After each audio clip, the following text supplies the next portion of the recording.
Wala pa gihapon makilal-an ang suspek sa pagpangransak sa isa ka jewelry shop kag money changer sa isa ka mall sa Pavia, Iloilo. Kahapon sa nga Desyembre 17 sa interview sa Bomba Radio kay Police Captain Ritz Field Presquito, hepe sang Pavia Municipal Police Station. Iagin pahay nga padayon ng ilang investigasyon kung sa diin may nakuha na sila nga CCTV footage apang hindi ini klaro. Rason nga kinahanglan pa ini nga mapa-enhance agud nga mas maklarohan ang nawong sa mga suspek. Sa subong wala pa sa gihapon mabalaan ang total nga ginkawat sa mga suspek. Apang sa inisyal nga impormasyon nagalabot ini sa ginabanta 550,000 pesos nga cash, kaupod ang mga undetermined assorted foreign currencies kag iban pa nga mga alahas. Sa matandaan ginransak sang ginatawag nga termite gang ang isa ka mall sa mga banwa kung sa din ginapatihan nga nagkutkot ang mga suspek kag naglusot sa salog sang isa ka massage center.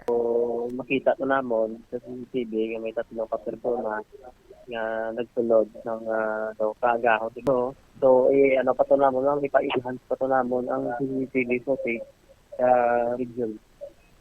Hindi pa din namon man ma-ascertain ang identity sa mga subject, pero may mga obra kami mga daw paneling lang daw elimination lang para assist ang amon nga mga suspect maano namon makilal-an namon, gumabalaan namon.